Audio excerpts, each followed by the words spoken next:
प्रातः क्लास चल रहा था। 9 जनवरी 1969 गुरुवार को पहला पेज। ओम शांति। अभी पुरुषोत्तम संगम युग में बेहद का बाप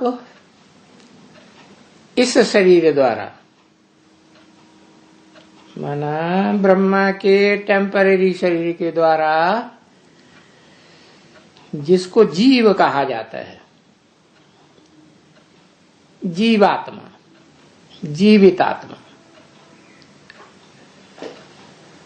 अभी इसमें आत्मा भी है, जीवन भी है। बच्चे जानते हो कि जीवात्मा आत्मा भी है, और तुम बच्चे ये भी जानते हो कि इसमें परमात्मा भी है।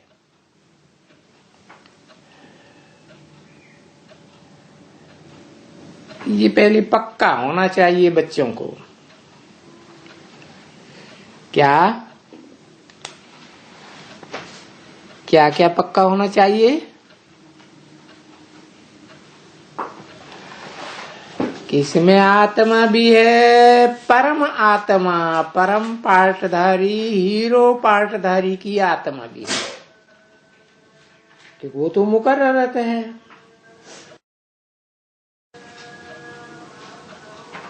ये बात बच्चों को पक्का होनी चाहिए। इसलिए क्योंकि इसमें आत्माओं के बाप के साथ आत्माओं के बीच में जो परम पार्टधारी बड़ी आत्मा है, बड़ा पार्टधारी, वो होने से ये दादा भी है।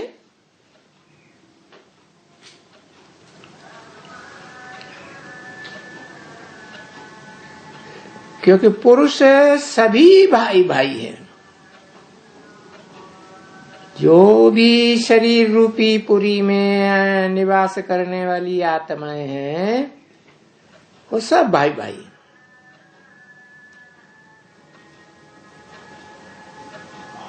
और स्त्री चोले से जो बहनें हैं, वो सभी बहन बहन है।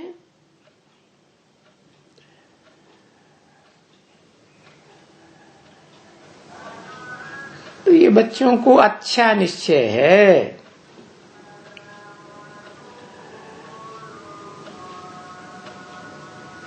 क्योंकि निश्चय में ही तो रमण करना है कि बरोबर इनको हम अच्छी तरह से जानते हैं। ऐसे नहीं सिर्फ इसको, इनको माने दोनों बेहद के बाप को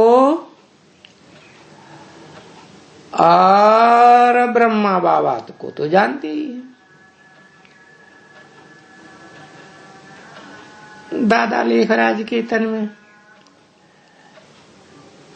जिसे टेम्परेरी रथ कहें,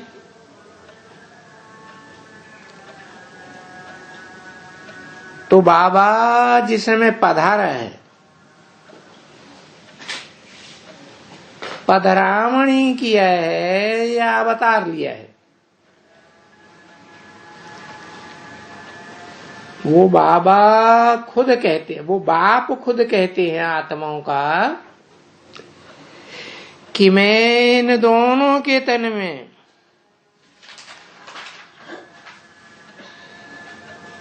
जिसमें पहले पधरामणी हुई, जिसमें बाद में पधरामणी हुई, उन दोनों के तन में बहुत जन्म के अंत के जन्म के भी अंत में, बहुत जन्म कितने?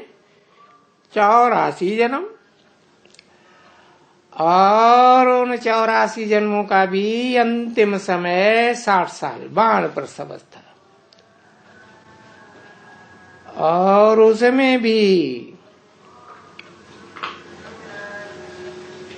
जो मुकर्रर रत है उसके द्वारा तब पूरा प्रत्यक्षता रूपी जन्म लेते हैं जब 80-90 साल का होने को होता है।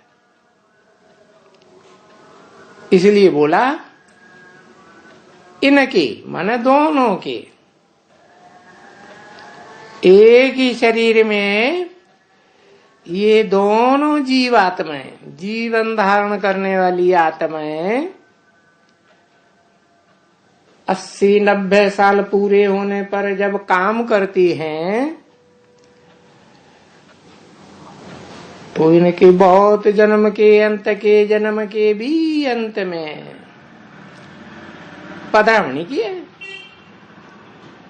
और प्रत्यक्ष हुआ है। और ये है वास्तव में गीता।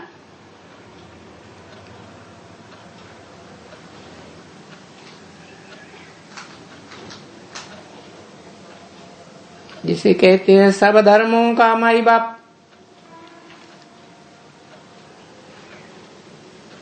बच्चों को समझाया गया है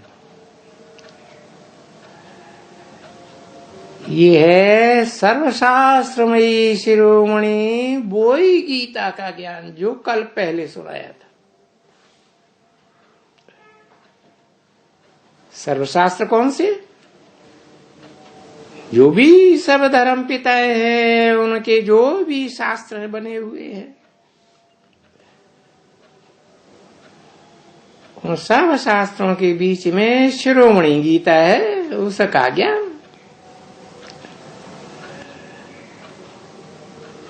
जिसको श्रीमत कहे यानी श्रेष्ठ मत।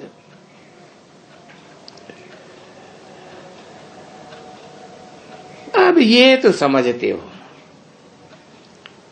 खास करके इस पुरुषोत्तम संगम युग में कि ये श्रेष्ठ ते श्रेष्ठ मत है, ऊंचे ते ऊंचे भगवान की। क्योंकि ऊंचा और नीचा का भेद इस सृष्टि का है। इस सृष्टि में नंबरवार पार्टधारी है। ऊंचे ते ऊंच पार्ट बजाने वाले, नीचे ते नीचे पार्ट बजाने वाले, परंतु श्रेष्ठ मत ऊंची ते ऊंचे भगवान की है। जिस मत से श्रेष्ठ है या जिसकी मत से श्रेष्ठ है, ये मनुष्य से देवता बने।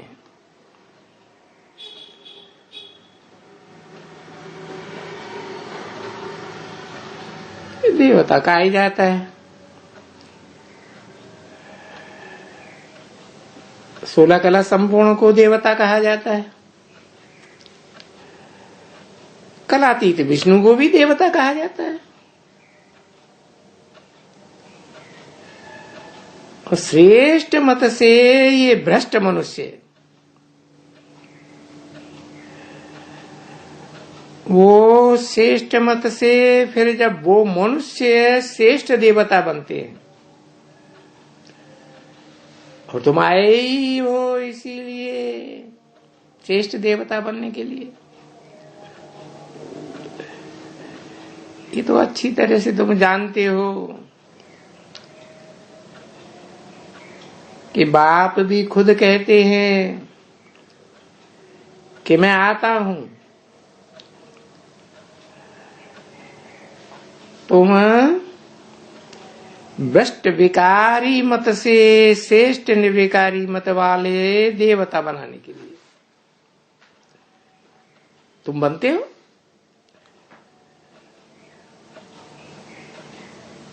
और सिर्फ मनुष्य से देवता का भी तो अर्थ समझना चाहिए ना।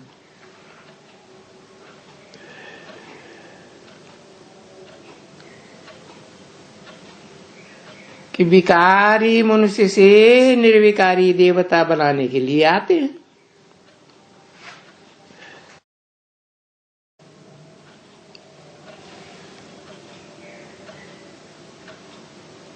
आते हैं, क्यों आते हैं? सतयुग में मनुष्य तो रहते हैं क्योंकि मन तो उनको भी होता है परंतु दैवी गुण वाले हैं, मन एकाग्र होता है, चंचल मन नहीं होता है, बेविचारी बनने और बनाने वाला।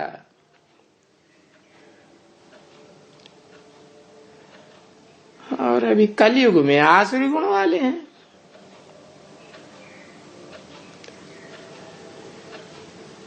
चंचल मन वाले हैं, रावण की तरह बेविचारी बने हैं। ये बात तो कोई भी मनुष्य समझाने से समझ सकते हैं, क्योंकि ये सारी सृष्टि वास्तव में मनुष्य सृष्टि है, मनुष्य प्रधान है जीवात्माओं के बीच।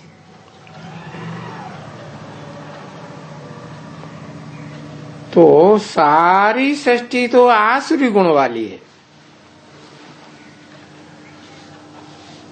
और इस सारी सृष्टि से जो सदा परे स्टेज में रहता है वो है, उसे की है ईश्वरीय बुद्धि, सात्विक बुद्धि, सदा सात्विक। और ये कलयुगी मनुष्यों की आसुरी बुद्धि।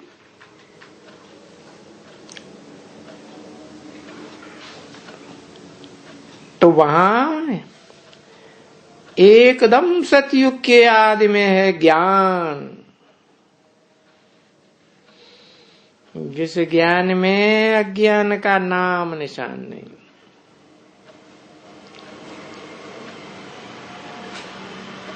और वहां कलयुग में है भक्ति, द्वापर कलयुग।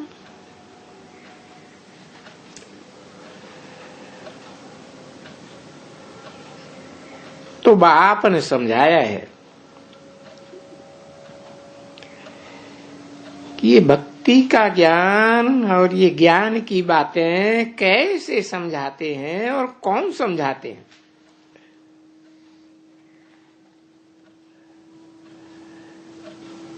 भक्ति की पुस्तक कितने बने हुए हैं, अथाह पुस्तक है।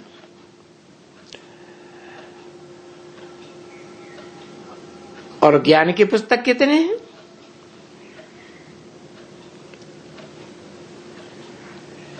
ये भी तो समझेंगे ना।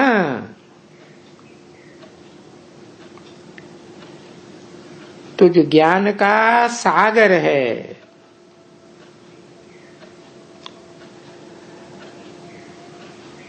उन ज्ञान के सागर का तो पुस्तक एक होना चाहिए।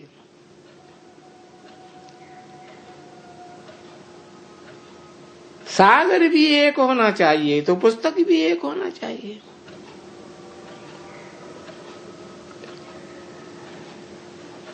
तो उसको धर्म का किताब कहा जाता है, रिलीजियस बुक। तो बरोबर बच्चे समझ गए हैं कि जितने भी धर्मशास्त्र हैं, किताबें हैं, उनमें पहली पहली रिलीजियस बुक गीता है।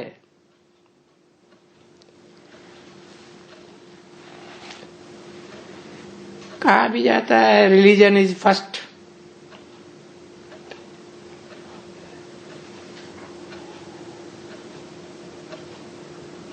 पीछे है रिलीजियस बुक।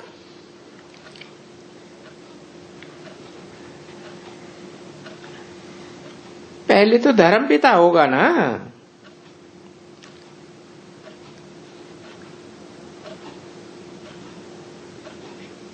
क्योंकि रिलीजन तो अलग अलग है ना।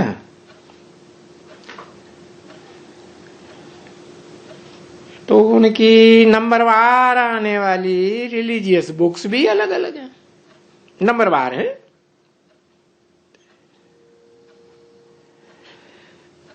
तो ये है पहले पहले श्रीमद् भगवत गीता।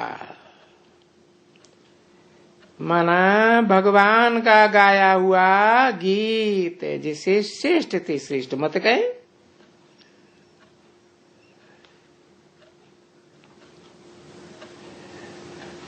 देखो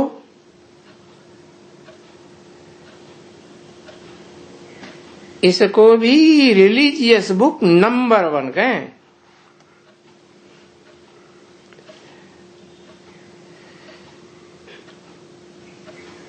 क्योंकि बच्चों को ये भी मालूम है कि सृष्टि का जो पहला पहला धर्म है वो आदि सनातन देवी देवता धर्म है।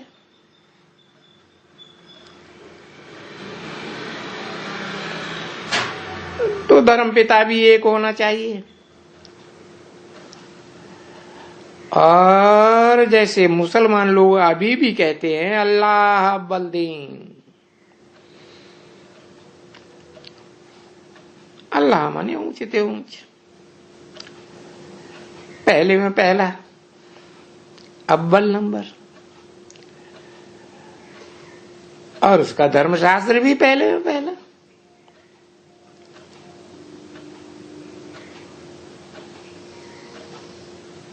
ऐसे नहीं कहेंगे कि हिंदू धर्म है, क्योंकि हिंदू धर्म का तो कोई एक धर्म पिता ही नहीं।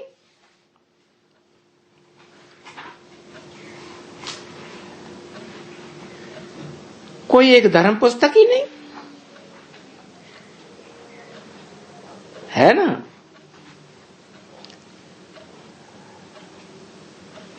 वास्तव में है सृष्टि के आदिकाल से ही अर्थात सनातन काल से ही देवी देवता धर्म तो बहुत पुराना, अति पुराना होने के कारण उनके लिए मनुष्य बेचारे भूले हुए हैं। जैसे द्वैतवादी द्वापर युग से ही भक्ति मार्ग में जो सबसे पहले पहले द्वैतवादी धर्म पिता आया इब्राहिम, उसका कोई फोटो मिलता है? उसका नहीं मिलता। बाकी सब धर्म पिताओं के मिलते हैं। क्यों? क्योंकि भक्ति मार्ग में वो सबसे पुराना हुआ, तो उसी को जब भूले हुए हैं तो भक्ति मार्ग से पहले तो है ज्ञान मार्ग। ज्ञान मार्ग शुरू होता है तो भक्ति खत्म हो जाती है। इसलिए कहते हैं ज्ञान भक्ति वैराग। ज्ञान मिलता है तो भक्ति से वैराग आ जाता है। ऐसे समझाते हैं ना कि गीता से ये धर्म स्थापन हुआ है। ये माने कौन सा धर्म? अल्लाह बलदीन का धर्म। और गीता ही गाई है।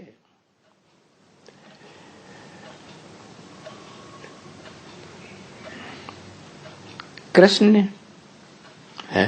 ये क्या बात हुई? कौन से कृष्ण ने गाई है?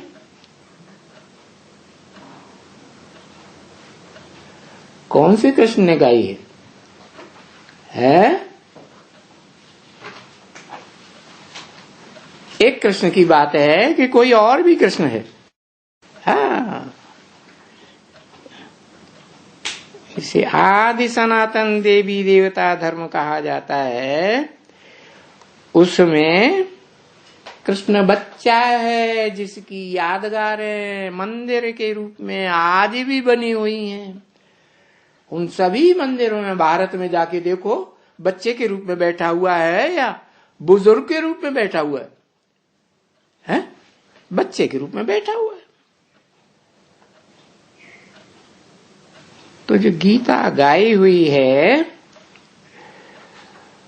वो गीता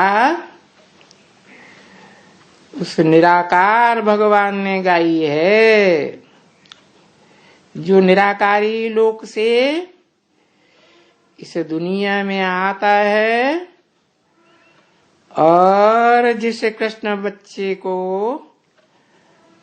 अव्वल नंबर प्रेफरेंस दे करके पधरामणी करता है, वो है सनातन धर्म का सनातनी कृष्ण बच्चा। बाकी ऐसे नहीं है कि पैदा होते ही 16 कला संपूर्ण बन जाएगा। शास्त्रों में क्या दिखाते हैं कृष्ण को? 16 कला संपूर्ण दिखाते हैं या कलाहीन दिखाते हैं? क्या आत्मा की कलाएं दिखाई हैं। आत्मा क्या है? बुद्धि का तत्व है। जैसे आत्मलोक में ब्रह्म तत्व है, वो बुद्धि पत्थर बुद्धि भी बन जाती है और फिर पारस बुद्धि भी बन जाती है। तो जो टोटल पत्थर बुद्धि बन जाती है सृष्टि के अंत में, कलयुग के अंत में, वो ही अव्वल नंबर पारस बुद्धि बनती है आदि सनातन समय में, सृष्टि के एकदम आदि में। तो देखो, बहुत पुरानी बात होने से ये बड़ी मुझ हो गई है। और कोई से भी पूछेंगे तो बोलेंगे कि ये गीता परंपरा से ये कृष्ण ने गाई है, जन्म जन्मांतर की परंपरा से। उन्होंने तो देह के रूप में जन्म समझ लिया है। वास्तव में ये दैहिक सृष्टि तो 5 तत्वों से बनती है। बाद में पहले तो इस सृष्टि पर 5 तत्वों से परे का तत्व इस सृष्टि पर कंट्रोल करता है। कौन सा तत्व?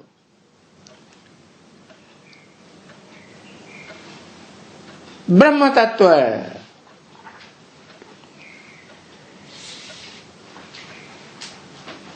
तो ब्रह्म तत्व में कंट्रोलर है, क्योंकि ब्रह्म तत्व तो जड़ है। कंट्रोलर कौन है?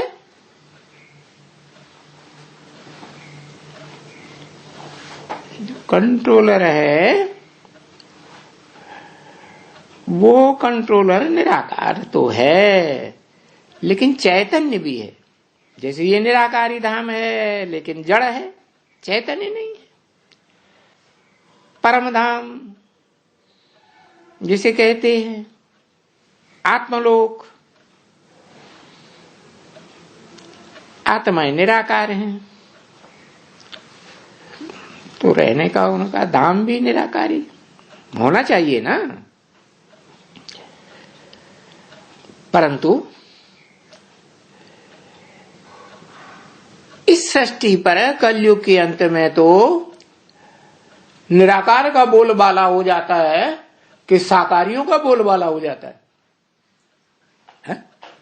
साकारियों का बोलबाला हो जाता है, देहधारियों का बोलबाला हो जाता है। तो वो निराकार बाप जो सदैव निराकारी स्टेज में रहने वाला है, वो जब निराकारी धाम को त्याग करके इस सृष्टि पर आता है, तब जिस बच्चे में प्रवेश करता है वो आत्माओं के बीच में बड़ा बच्चा आत्मा, जिसे कहे हीरो पाटधारी आत्मा। वो भी तो पहले पहले बच्चा बुद्धि होगा ना, है? कि प्रवेश करते ही पूरा ज्ञान आ जाएगा, कि पधरामनी हुई और ज्ञानी बन गया। तो उस कृष्ण बच्चे ने ये गीता गाई है, परंतु वो शारीरिक जन्म की परंपरा से समझते हैं कि गीता गाई गई है।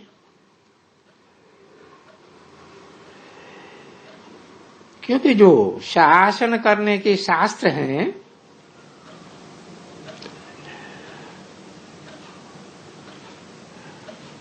उनमें भी लिखा हुआ है नाम उनका। उनका माने एक का है या दो का, कम से कम दो का नाम लिखा हुआ है। लेकिन देहधारियों ने समझ लिया है देहधारी कृष्ण का।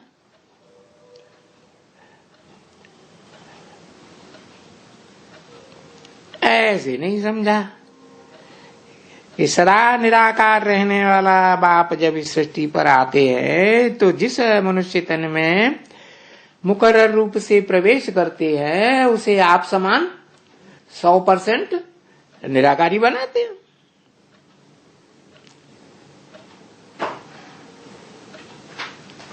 तो वो जो भक्ति मार्ग के मनुष्य हैं वो तो यही कहेंगे कि ये शारीरिक जन्म की परंपरा से 16 कला संपूर्ण कृष्ण ने गाई है। क्योंकि जो शरीर होते हैं उनको कलाओं में बंधायमान किया जा सकता है। शरीरधारी आत्मा शरीर में लिपटी हुई है, आसक्त हुई पड़ी है।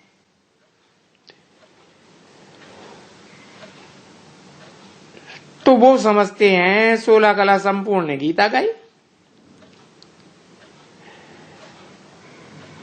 क्योंकि जो शास्त्र है और जो भी शास्त्र है उनमें भी लिखा हुआ है उनका नाम, चाहे भागवत हो, चाहे महाभारत हो, चाहे उपनिषद हो। तो ये श्रीमत शिव भगवान वाच नहीं है। क्योंकि शास्त्र तो अनेक ऋषि मुनियों ने लिखे हैं, उन्हें श्रेष्ठ थे श्रेष्ठ मत कैसे कहेंगे? श्रेष्ठ थे श्रेष्ठ मत तो एक की होगी, और वो एक है ही जो सदा निराकारी है। वो इस सृष्टि पर आकर के जब साकारी में प्रवेश करके उसे आप समान निराकारी बनाई देता है। तब कहा जाता है श्रीमत कृष्ण भगवान उवाच। क्योंकि उवाच कोई आकाश से थोड़े ही होगा ना। जैसे मुसलमान कहते हैं अल्लाह मियां ने ये फरमाया, अल्लाह मियां ने वो फरमाया, अल्लाह मियां निराकार है। तो क्या आसमान से फरमाया? साकार में प्रवेश करेगा तभी फरमाएगा ना मुख से। तो जो गीता पढ़े होंगे वो सहज उनको समझेंगे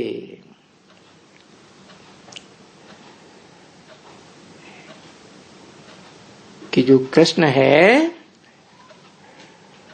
वो ऊंच ते ऊंच कौन सा है, कलातीत स्टेज को पाने वाला या कलाओं में बंधा है मन।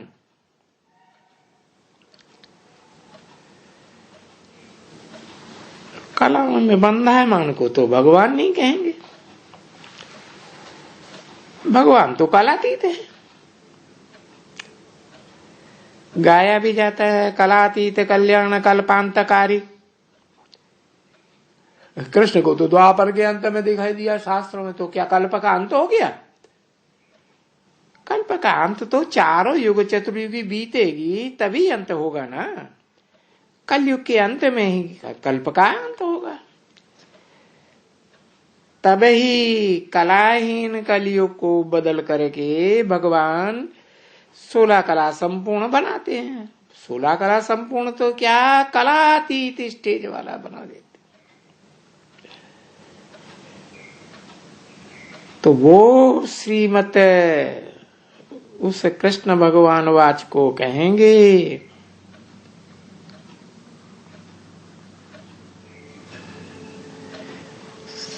कलाओं में बंधा है मन, 16 कला कृष्ण संपूर्ण को भगवान वाच नहीं कहेंगे। हाँ, 16 कला संपूर्ण कृष्ण की आत्मा येन केन प्रकारेण, जो कलातीत बनने वाली आत्मा है, भोगी आत्माओं के बीच में उसमें प्रवेश कर जाए तो कहा जा सकता है कि नहीं? क्या तो कह सकते हैं कि हाँ, संगमिगी कृष्ण भगवान वाच, दोनों कृष्ण का संगम हुआ। कलातीत कृष्ण का भी संगम हुआ और कलाओं में बंधायमान कृष्ण का भी संगम हुआ। तो जो गीता पढ़े होंगे वो ही सहज उन दोनों को समझ सके। बाप भी समझाते हैं, बेहद का बाप, कि या तो देवताओं को नॉलेज दियो,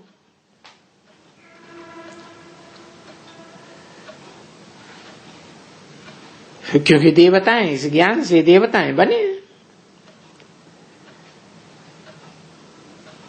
और देवताएं ही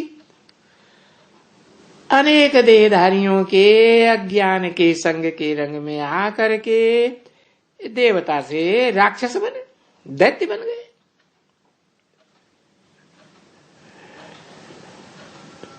तो दैत्यों को देवता बनाने का ज्ञान देने बाप आए हैं और बाप दे रहे हैं।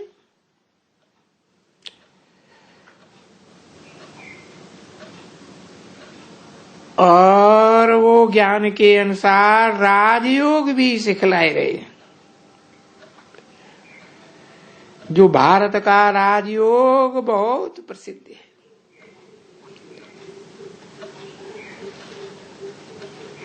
और राजयोग के साथ साथ देवताएं पवित्र होते हैं, तो पवित्रता का गुण भी सिखलाए रहे हैं, बड़े जोर से सिखलाए रहे हैं कि भाई ये जो अपवित्रता है ना, जो काम है, जो काम इंद्रिय से पैदा होती है, मूत पलिति बनते हैं, तब काम विकार का सुख लेते हैं। तो वो काम इंद्रिय का सुख, वो काम विकार आत्मा का महान ते महान शत्रु है। ओम शांति।